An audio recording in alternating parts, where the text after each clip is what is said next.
Hello and welcome back. We are now getting into our fourth session. Now, I know we all remember Julie. We met her last time in the last three sessions, and we have all her information from, running stats to distance to preference. So now we're gonna help Julie pick a shoe.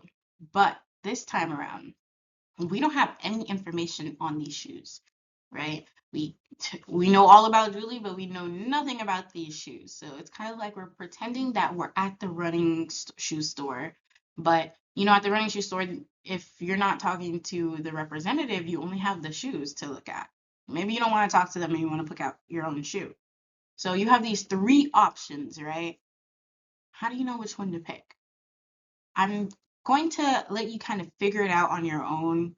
Give you 5 seconds, and hopefully while I was talking, you were taking a look at these, but I'm going to count down from five, and then I'm going to help you get into the process of how I would choose just based on looking at them.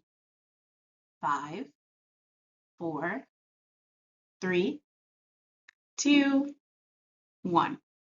Now, if you chose the Saucony Hurricane, it's a no. That is not the shoe for Julie.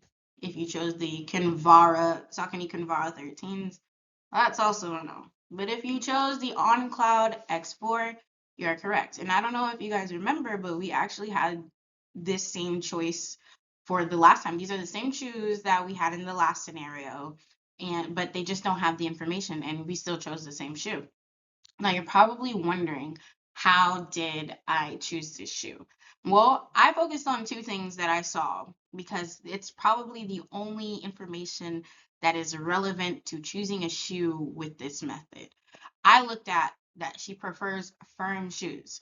Now, if you're in store, you can feel the cushion, you can put it on your feet, walk around a little bit, jump up and down to figure out how soft or firm or balanced a cushion feels. So if you were in store, you would see that the Saucony Hurricane is pretty soft, actually. It's a pretty soft shoe. And so is the Saucony Kinvara. It's a soft shoe. Versus if you had the On Cloud X4, you would realize that it's a firmer shoe. And then, of course, I looked at that she runs 6 miles for a single run. Now, the Saucony Hurricane, like I said before, it doesn't mean that you can't use a Saucony Hurricane to run 6 miles.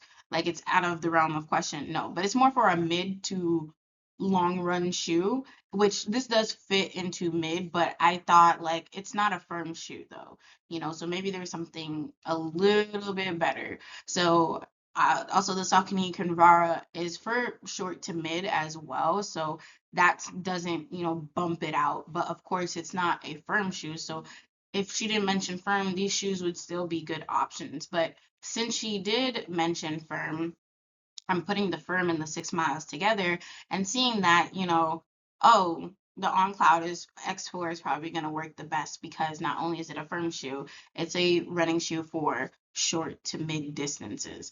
So this is a more simpler method, and these are the only two things I focus on, which is preferences and how much, or the distance, how much they're running, so that's going to really help you out for this. But sometimes you don't have any of that information. You don't have preferences, nor do you have the distance. So we're going to get down into, this second method more as we get into this session. So let's get going. Like I said, we are learning about shoe selection in session four.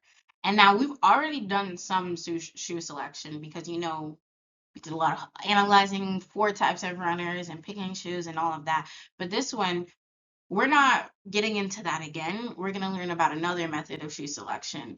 And so we're going to learn about a simple and a complex method. We already learned about one of them, which I feel like you guys already know, but we're going to learn about the second one. So there's two methods of learning how to select the proper shoe. So let's dive deep. All right, like I said, there are two ways to select a shoe, to choose the proper running shoe for you. And one of them we've already talked about, finding the runner's running stats. You don't need to know all of them, but at least two. So remember, our running stats are, weight, running level, foot strike, and foot pronation or pronation.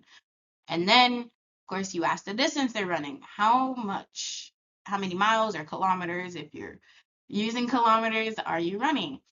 Is it 2 miles? Is it 12? Is it 26.2? Is it 50? So the distance helps. Then, of course, you ask for their preferences. If you don't know these, of course, just like I mentioned with the running stats, you can use just the running stats and the running distance or any mixed match. If you only have some of the running stats and you have the preferences, it's a whole bunch of mixed match. But then we have our second method that we have not learned about yet, but we touched on in the intro scenario. This is when you have absolutely no information. I know nothing about your running stats. I know nothing about the distance you're running. I know nothing about your preferences. And I need to pick quickly. I don't have time to sit there and figure out all this information. I need a shoe now. It's pertinent. It's got to be done today. I can't sit here and research or figure or measure and any of that stuff. That's where you get this method. You take a look at the midsole. And we learned about the word midsole prior, which is basically the cushioning of a shoe. I will go get my running shoes soon, so don't worry. But it is that middle part between the upper and the outsole of the shoe. It's the cushioning that usually white, but usually they're different colors as well. But it's that middle is where all the cushioning is the midsole. You take a look at that. And then, of course, this method also really helps if you ask for their preferences because that will help be a big determining factor in helping rather than just taking a look at the midsole. The main method is taking a look at the midsole, but it really helps if you have their preferences. And I should also add and or distance. Preferences and or distance with this. So our first method, running stats, distance, preference, that is method one. It's our most complex method. It's diving deep into everything so we can pick the most appropriate, proper running shoe. Then we have method two on the right side, which is our simple method. It is just about I need to find a shoe quickly. I have no time to look stuff up. I just need to be able to look at it, get a certain idea, and that's going to be the shoe for me. And this all depends on you and how you choose your shoes and what you need it for and how deep you're willing to go into finding the most or best option for you. So we're going to dive deeper, of course, even deeper into the next one. So let's go. All right, so I went and picked up my shoe just before we get started. Remember, this is the midsole. This is the midsole, this white part. This midsole is white. I do have other shoes where the midsole is a different color, but it's just easier to know, like, oops, this is the midsole, okay? That is the midsole of a shoe. So remember how we got all the stats we needed for our runner? Remember Julie, she was one of them. This could be their weight, their foot strike, their running level, the distance they run, the preferences, and so on. We had everything that we needed.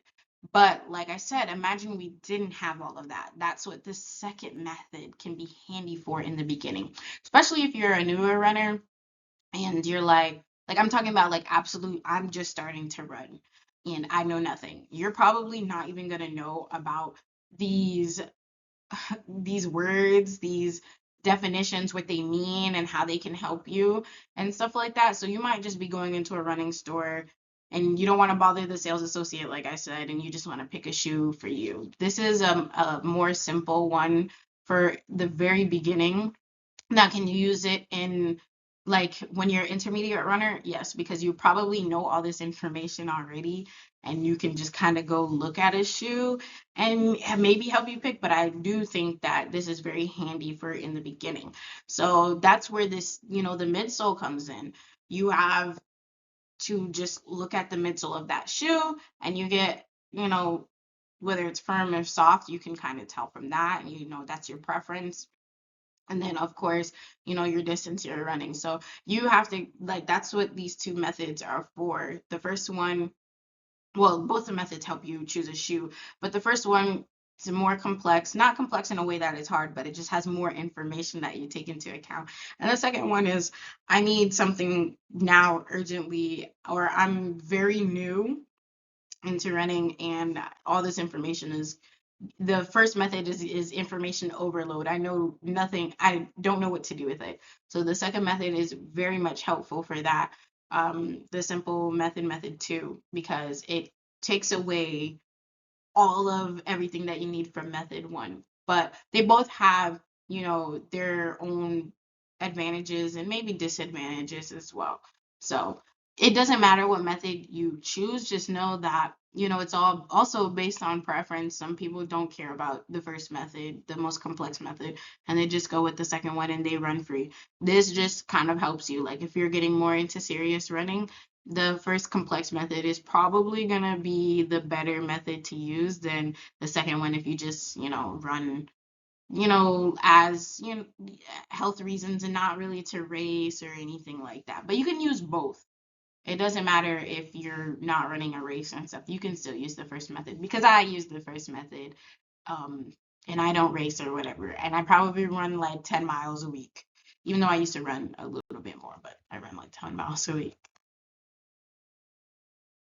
So let's take a look at these midsoles once more. Remember, our midsole is this middle part. This is the upper. It's between the upper and of course the outsole, which is the bottom of the shoe. Just remember, it's usually that white part. It's the cushioning, even if it's not white and it's colored. It's the cushioning, where all the cushion of the shoe is. So let's say you have a little bit of midsole. That means you have low cushion. And remember, we talked about cushion like low. This is stack. I forgot to say. This is not like stack. It is stack. Stack height is just how much cushioning you have. So low cushion, low stack height. So just remember that as we go through here. If I say low cushion, I mean low stack height. So as you can see, our OnCloud X4 has that low cushion. It has a little bit of midsole. It doesn't have a lot of cushion at all. And then what about not too much or not too little? That's that balanced cushion. It doesn't have a whole lot, but it's not as low as, let's say, the OnCloud 4X. And that is like our Saucony Endorphin Speed 4. Yes, our Saucony Endorphin Speed 4. It has a balanced amount of cushion. So, not too low, not too high. This is usually the perfect amount for most like average sized people. They usually go for like a balanced cushion, is what I see. And it's usually the most available type shoe. And then if you have a lot of midsole, that's your high cushion. And we've seen our bad boy, our New Balance More V5 multiple times throughout this program, these sessions. And you can tell usually when it has a lot of cushion. Sometimes looks can be deceiving based on the design, but a lot of the times you can tell when a shoe has like a lot of cushion. So this is what we're going to be looking at when we're using our second method. Our most simple method is how much midsole does it have? We're looking at the midsole. That is going to be our best friend for method number 2, the simple method. Midsole, midsole, midsole. How much do you have? And then if we have that information like preference, soft or firm or balance, we can use that, or even just distance. I'm running 6 miles, we can kind of tell what shoe we should pick. And remember, we did this before on recommending what shoe to run for what distance. So for example, our middle shoe, the Saucony Endorphin Speed 4, it's a balanced cushion, so you can pretty much use it for like short to mid distances. When it gets to long distances, when you start, you might want a shoe with more cushion, which is your high stack shoe. This high stack shoe is real good for that mid to long distance. Definitely long distance because long distance you're gonna want more support, more, which usually means more cushion and stuff like that. So remember, when you're taking a look at these midsoles, it really helps to have the distance and or preferences when you look at these shoes, okay? When you're using the method number 2, the simpler method. Now, you don't need them, but it really does help more than just like looking at the midsole, but you can do without it. And I love to play a game.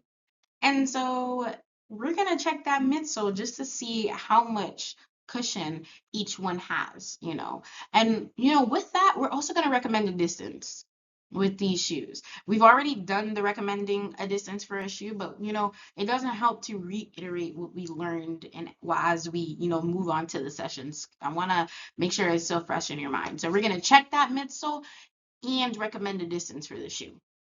So our first shoe is, of course, one of my favorite brands, Saucony, for the Saucony Endorphin Speed 4. We're looking at this midsole, right? How much cushion do you think it has? And what distance do you think it should be for? What running distance? I'm going to give you a few seconds to think. 5, 4, 3, 2, 1. If you said it is a balance cushion or medium cushion, if you want to say that, balance cushion, and it's for mid to short, you would be right. Okay, it doesn't have too much or too little cushion. It also is because it doesn't have too much or too little, it's really good for that short to mid distance. The more higher the cushion is or the higher the stack, higher the cushion, the more distance you kind of want to use it for. That doesn't mean you can't use it for short. People just use it for the longer distances. All right, let's get into our next shoe, which is our Nike Free Runs. We have seen this shoe a lot as well. So how much cushion does it have, and what distance would you recommend it for? 5, 4, 3, 2, 1. If you said it has low cushion and you would recommend it for short to maybe mid distance, you are correct. This is a low cushion, low stack shoe, not much cushion in between there. And because of that, I would recommend it for short to mid. Though mid is kind of pushing it just because of how low the cushion is, but short to mid. Some people still like their low cushion for mid distances. Okay, our next one is our favorite, our monster, our New Balance More V5. How much cushion and what distance would you recommend it for? 5, 4, 3, 2, 1. If you said it is high cushion and for mid to long distances, you would be correct, Mundo.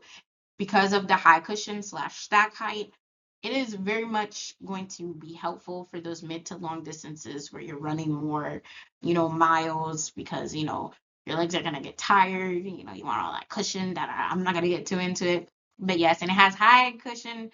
As you can see, just looking at the midsole, you cannot say this is a low cushion shoe. There is no confusion about that. All right. And now we're going to put our shoes that we have here on screen in order from least to most amount of cushioning. And of course, you can also recommend a distance for these shoes as well, based on the least to most amount of cushioning. I think you guys will be able to get that, but focus on putting it from least to most cushioning in order. So I'm going to give you 5 seconds. 5, 4, 3, 2, 1. If you said, I believe this is our Nike Dragonfly as 1, our Nike Pegasus as 2, and our New Balance Fuel Cell SC Trainer as 3, then you would be correct. And if you're probably wondering, like, why does this shoe have spikes? We haven't talked about this, but spikes are for track running. They're usually going to be pretty low cushion for track running because track running is not about distance, long distance. It's usually shorter distances. But yes, this is a track running shoe. It's a low cushion shoe. You can barely see any cushion, in the midsole right here. So yes, we have our Nike Dragonfly, then our New Balance, our Nike Pegasus, then our New Balance Fuel Cell SC Trainer. So good job if you put that in order. So I'm hoping that you guys understand, and we're gonna get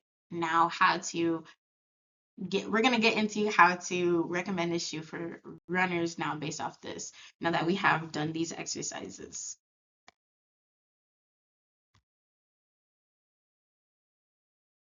So I hope you guys remember Chris. And remember, Chris, he had a whole bunch of stats and stuff that we saw last time. But now you don't see them, right? We're going to pretend we know nothing about Chris and we're going to help him choose a shoe again. So Chris just says, I just want a running shoe that has a balanced cushion. That's all we know. We're going to use method number 2 because we know nothing about him and we just know his preference. So we're just going to and we don't know the stats of the shoes as well. So we're just going to take a look at what he said, his preference, and we're going to take a look at the shoes here.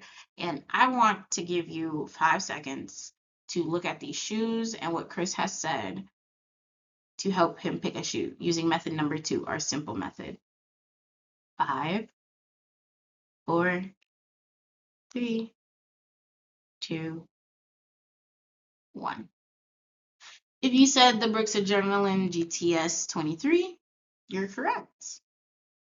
If you said the Nike Pegasus, you're also correct. If you said the Asics Nova Blast 5, you're also correct. And you're probably sitting here wondering, why do all of these shoes work? Especially if you remember from last time, which I'm not going to tell you the answer. What was the answer last time from the last session? Why does this work? Why do all these shoes work all of a sudden? It's because all we know about Chris is that he wants a balanced cushion shoe. He does not give us any more information. So how else are we supposed to pick? Well, all we can do is check that midsole, right? So all these shoes basically have balanced cushion, balanced stack height midsoles.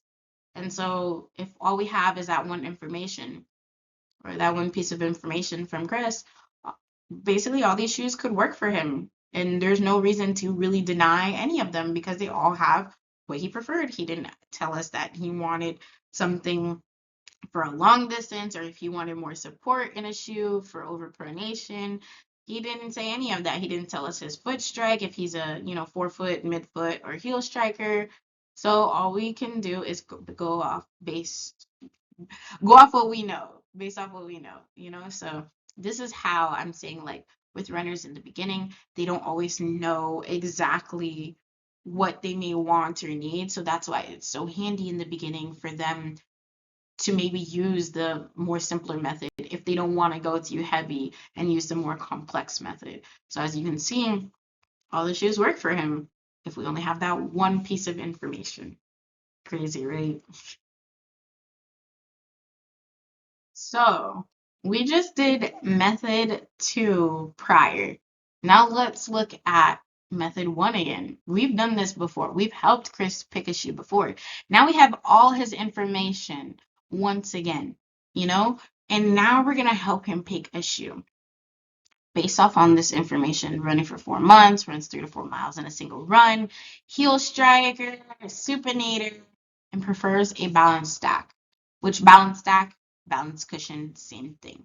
So let's help him pick a shoe again using our more complex method now that we have more information, method number 1. So I'm going to give you 5 seconds to read the information about the shoes, read the information about Chris, and I want you to help him choose the best shoe for him. I'm going to give you 5, 4, 3, 2, 1. If you said the Brooks Adrenaline GTS 23, you're wrong this time. Oops, sorry. If you said the Nike Pegasus, you are correct this time. If you said the Asics Nova Blast 5, you're also correct. And now if you compare to what we did prior to this method number 2, the simple method, every shoe worked for Chris, right? Every shoe was perfect. All he asked for was a balanced stack, balanced cushion. But now every shoe doesn't work for him now that we see that he has a little bit more information about him that we now know. And now you can see the difference between using method 1 and method 2. Method 1 being the more complex method and method 2 being the simpler method. This is method 1, the complex method. Because now that we have all his information, we can see that Well, he was like, oh, I just want a balanced stack. But now we see that he's a supinator. But supinators wouldn't do the best with this, the Brooks Adrenaline GTS 23 because it's for overpronators. And overpronators, they need more support in the shoe. So this shoe has support. Meanwhile, supinator doesn't use support in a shoe most often. And then we can see that his stats match up mostly with the Nike Pegasus and the Asics Nova Blast 5. So that's why it's kind of important to use that complex method. I'm not saying that the complex method is perfect. Sometimes the shoe may just not fit for you, even if it fits all your stats, but it is definitely a good way to bump out shoes that don't work. And it is, of course, more helpful to see, because your preferences might change, but, like at least you have all the information about you so that you can figure out what works best. Because, not gonna lie, you can run in just about any shoe, but is it the best shoe for you? Some might say yes, some might say no, but I'd say at least 80% of the time using the complex method number one, is going to help you out a lot. So that's what you have to take into account when you're choosing the most appropriate, proper running shoe for you, because every shoe has its technology, its stats, its what it's about, and you have to figure out how that fits in with you, your body, your distance, your preferences, and stuff like that. So those are our difference between our method one, complex, and method two, simple, when you're choosing a running shoe. So, try that out, play around with it, see what works best for you. But just know that the complex method is a little more in depth for a reason, and it's not for nothing.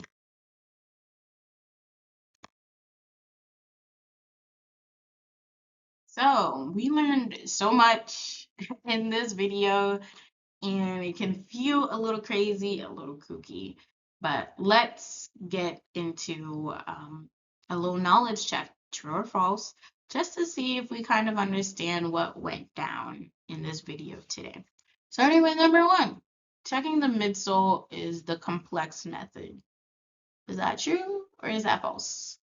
I'm going to give you 5, 4, 3, 2, 1. That is false.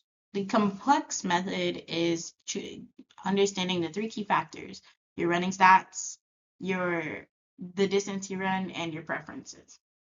This is the simple method, method number 2. All right, just checking the midsole and or getting the distance or preferences. But it's usually just checking the midsole. All right. Number 2, the complex method requires more information than the simple method.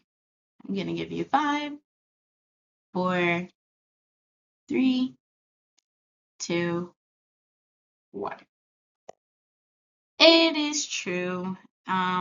It does require more information for the complex method, um, because you have to kind of understand the baseline, where all about the person, the preferences, and the distance. Now you don't need every single little piece of information from it, but the more you get, the more it's beneficial. So yes, it does require more information.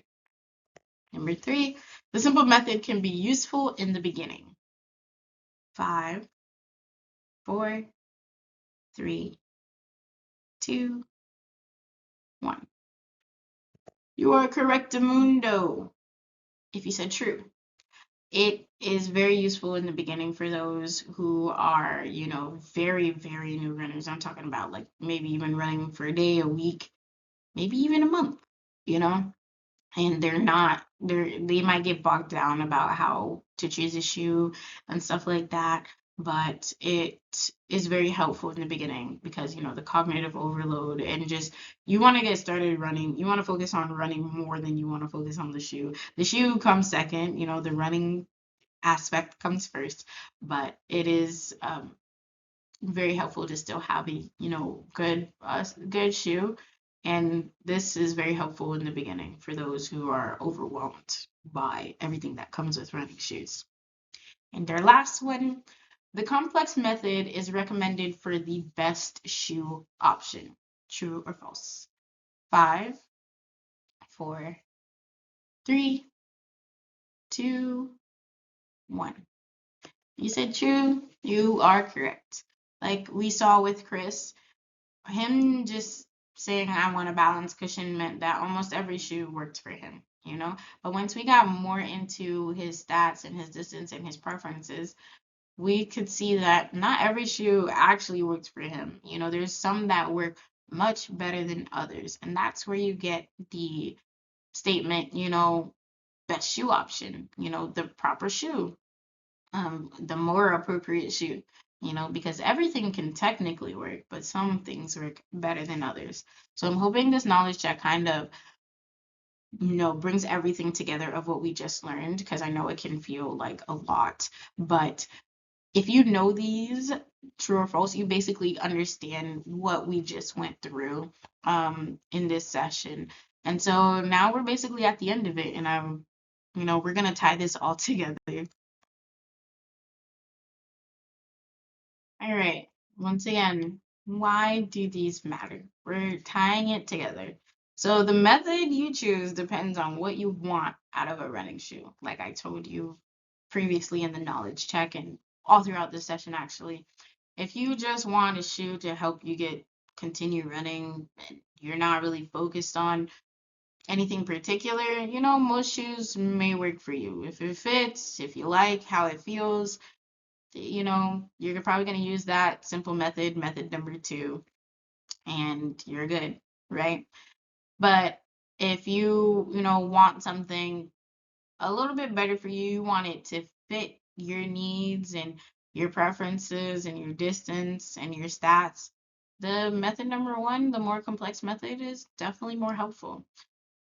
Um, Method number 2 doesn't go as in depth, but sometimes you don't have the time, or just you need a quick selection, or you just don't want to learn about, you know, foot pronation and your running level and shit and stuff like that. The simple method is, you know, for you. Like you just run because you want to run. You don't really care about what shoe you run in. That is completely fine. And method 2 is definitely for you. And the complex method, method number 1, is definitely recommended for if you want to choose the best possible shoe option. Because method number 2, like I said, if you don't really care about running in the sense that you need the best running shoe, you just run to run, any shoe could potentially work out for you. But if you want something that fits you, your needs, everything, and you're more serious about running, that method number 1, the complex method, is definitely more your style and something that you should look more into. And that is also why this program is made, which I'm not going to talk about too much in this one because we have our very last session in the next one. So thank you for learning with me today. I'll see you in session 5 where we'll learn how to find resources on running shoes, you know, this like how to find more information about it. And we're going to wrap up everything we learned together in that session through what we learned throughout this whole program and how to use it for you. So I really enjoyed learning with you all today, and I hope to see you in the very last session.